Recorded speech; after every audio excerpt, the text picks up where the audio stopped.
अब एक anime show में क्या होना चाहिए? एक स्टोरी अच्छी होनी चाहिए, उसका एंटेगनिस्ट बहुत अच्छा होना चाहिए, उसकी साइड कास्ट बहुत अच्छी होनी चाहिए और एक्शन सीक्वेंस भी अच्छा होना चाहिए। एंड जब इन सबका कॉम्बिनेशन बन जाता है हमें हंटर एक्स हंटर या फिर वन पीस जैसे टॉप क्लास अनाइम देखने को मिलते हैं। अब इसी कैटेगरी में हम जुजुत्सु काइसेन को भी जोड़ने की कोशिश करते हैं कि वाह, हम जुजुत्सु काइसेन को भी किसी दिन टॉप अनाइम में गिनेंगे अगर उसकी एंडिंग अच्छी हुई तो। बट जुजुत्सु काइसेन की साइड कास्ट बहुत टॉप क्लास है, हमें नोबारा, मेगुमी जैसे टॉप क्लास बंदे देखने को मिलते हैं। वहाँ का एंटेगनिस्ट बहुत ज्यादा टॉप क्लास है। ऑफ कोर्स सुकुना या फिर केंजाकू या फिर माहित बहुत ही टॉप क्लास एंटेगनिस्ट लिखे गए हैं। वहाँ के साइड कैरेक्टर और यू कैन से डिटोगनिस्ट बहुत टॉप क्लास है, just like Gojo. I mean Jujutsu Kaisen की हाइप ही गोजो से। एंड जुजुत्सु काइसेन की स्टोरी बहुत ही अच्छी है। जुजुत्सु काइसेन की story one of the best new gen anime में मैं गिन सकता हूँ कि हाँ, जुजुत्सु काइसेन इन सारे अनाइम से तो टॉप पे ही निकलता है। बट जुजुत्सु काइसेन एक जगह पे मात खा जाता है, वो है प्रोटैगनिस्ट। शुरुआत से ही किसी ने भी इतादोरी यूजी को इतना सीरियस नहीं लिया होगा एज अ प्रोटैगनिस्ट। हम नहीं मानते कि इतादोरी यूजी इतना टॉप क्लास प्रोटैगनिस्ट है। इनफैक्ट कुछ लोग तो ये मानते ही नहीं है कि इतादोरी यूजी एक प्रोटैगनिस्ट है। वो ये कहते हैं कि नहीं, गोजो सातोरू ही प्रोटैगनिस्ट है। इतादोरी यूजी को कभी भी उतना शाइन करने का मौका ही नहीं मिला।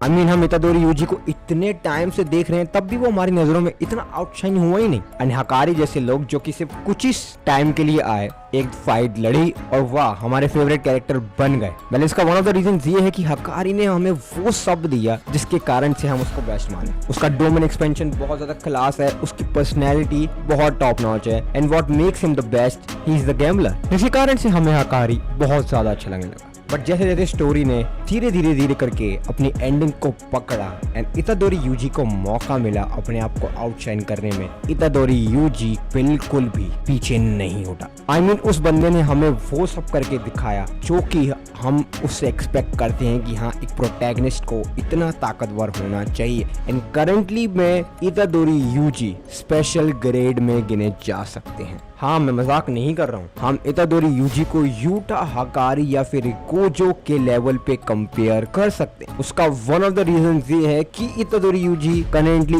इतना ताकतवर हो चुका है कि बंदे पे सब कुछ है ना। हम इतादोरी यूजी की पावर को एक एक करके डिवाइड करके समझाते हैं कि क्यों इतादोरी यूजी इतना ताकतवर बन पाया। The first one, the black flash. Itadori Yuji से ही स्टार्टिंग से ही हमें ब्लैक फ्लैश यूज करते हुए दिखाया गया है। बहुत टॉप टाइम, बहुत बार ब्लैक फ्लैश उसने यूज किया है। ब्लैक फ्लैश को यूज करने का जो तरीका है इतादोरी यूजी का, वो फिनोमिनल है। एंड जब सुकुना वर्सेस इतादोरी यूजी चल रहा था, तब इतादोरी यूजी ने इस लेवल को एक बियॉन्ड पे ही ले गया, जब उसने लगातार 8 कॉन्जिक्यूटिव ब्लैक फ्लैश सुकुना के मुंह पे जड़ के मार दिए। इनफैक्ट ब्लैक फ्लैश एक ऐसी टेक्निक है जो कि बहुत ही कम लोग यूज कर सकते हैं, बट इतनी इफेक्टिव है कि लिटरली आप अपनी रिवर्स कर्स एनर्जी तक भी गेन कर सकते हैं, अपनी एनर्जी को दोबारा हील कर सकते हैं सिर्फ ब्लैक फ्लैश को यूज करके। एंड इतादोरी यूजी इस चीज में माहिर है। सेकंड, रिवर्स कर्स टेक्निक, जो कि इतनी इंपॉर्टेंट है जुजुत्सु काइसेन में सर्वाइव करने के लिए कि हकारी जैसे लोग इसको इतने टॉप क्लास पे यूज करते हैं कि तब भी वो बंदे आज तक जिंदा है। रिवर्स कर्स टेक्निक हमेशा से टॉप क्लास पे रही है एंड अब इतादोरी यूजी उसको यूज कर सकता है, वो भी सिर्फ एक महीने की ट्रेनिंग में बंदे ने रिवर्स कर्स टेक्निक तक भी सीख ली। Third, curse technique. अब हर एक कैरेक्टर पे कोई ना कोई कर्स टेक्निक होती ही होती है। जैसे गोजो पे लिमिटलेस, सुकुना पे डिसमेंटल, हर एक बंदे के पास कोई ना कोई कर्स टेक्निक होती है। बट हमारे प्रोटैगनिस्ट के पास दो कर्स टेक्निक है। एक है ब्लड मैनिपुलेशन, जो कि उसने चोजो से सीखा था। वो ब्लड मैनिपुलेशन को बहुत ही अच्छी तरीके से यूज कर सकता है, जो कि टॉप क्लास बात है। The second is dismantle. बंदा लिटरली सुकुना की ही टेक्निक को यूज कर सकता है। अब इसका वन ऑफ द रीजन ये है क्योंकि सुकुना इतादोरी यूजी के अंकल है, तो उसके भाई के जीन थोड़े बहुत एक्टिव हैं इतादोरी यूजी के अंदर। दैट्स व्हाई वो सुकुना के डिसमेंटल क्लीव को भी यूज कर सकता है। And literally Itadori Yuji dismantle को इतने टॉप लेवल पे यूज कर सकता है ना कि वो लिटरली सोल को टारगेट कर सकता है किसी की बंदे की, वो भी डिसमेंटल से। चौथा, सिंपल डोमेन। अब सिंपल डोमेन बहुत सारे लोग यूज करते हैं, जैसे कुसकाबे, एनिमे जैसे लोग भी सिंपल डोमेन यूज कर सकते हैं क्योंकि ये डोमेन एक्सपेंशन से बचने का एक तरीका है।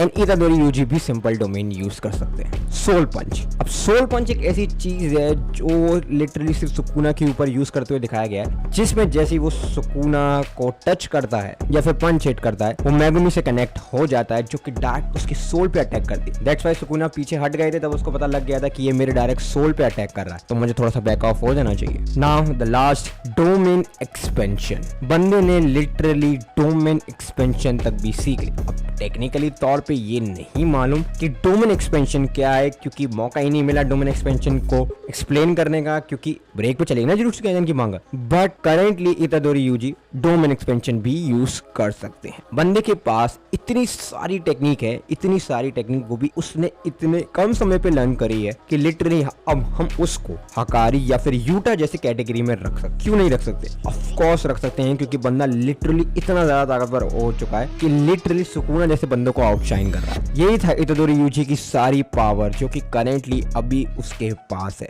नया भी कुछ निकाल सकता है, कोई भरोसा नहीं है, क्योंकि इतादोरी यूजी अब जितना ताकतवर हो चुका है वो बहुत ज्यादा आउटस्टैंडिंग है, वो भी इतने कम रेट और इतने कम टाइम में। And I think at the end of the story जब जुजुत्सु काइसेन खत्म हो रहा होगा तो जो शिकायत थी प्रोटैगनिस्ट की वो शायद खत्म हो जाएगी। आई थिंक मैंने अब इतादोरी यूजी की सारी पावर को एक्सप्लेन कर दिया है ना। मैं जानना चाहता हूँ कि आप स्टिल इतादोरी यूजी को जुजुत्सु काइसेन का प्रोटैगनिस्ट कंसीडर करोगे या फिर नहीं?